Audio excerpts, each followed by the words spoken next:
एक ऐसी एनिमेटेड दुनिया की कल्पना करिए जो इतनी अजीब, इतनी विचित्र है कि लाखों लोग अपनी आंखें नहीं हटा सकते।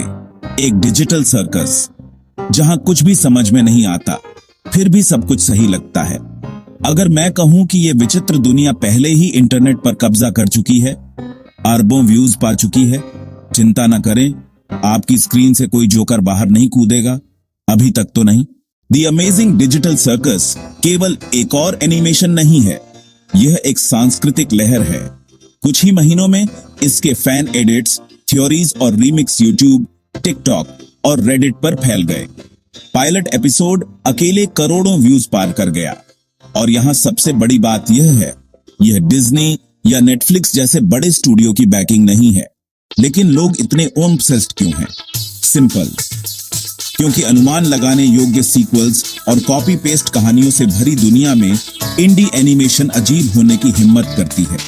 यह उस दोस्त की तरह है जो कहता है बाद में बताऊंगा, लेकिन कभी नहीं बताता, और अचानक आप उसकी जिंदगी के रहस्य के आदी हो जाते हैं।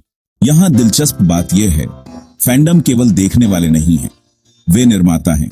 Fan art, fan theories, cosplay और पूरे spin on off animation record समय में बन गए हैं। व्यूअर्स केवल इस दुनिया का सेवन नहीं कर रहे, वे इसे बढ़ा रहे हैं। यही है वो तरीका जिससे इंडी प्रोजेक्ट्स सांस्कृतिक साम्राज्य बनते हैं। लेकिन वायरल फेम एक दोधारी तलवार है। जितने ज्यादा लोग देखते हैं, उम्मीदें उतनी ही बढ़ जाती हैं। इंडी टीमों के पास छोटे बजट होते हैं, सीमित समय होता है। लेकिन यही महत्वपूर्ण बात है।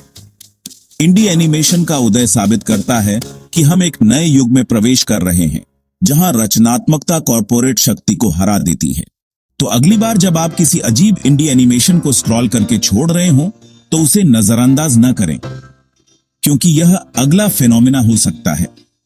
अगर यह आपको दिलचस्प लगा तो लाइक बटन दबाइए और सब्सक्राइब करिए, क्योंकि अगले वीडियो में हम और भी अनोखे इंटरनेट फैंडम्स पर चर्चा करेंगे।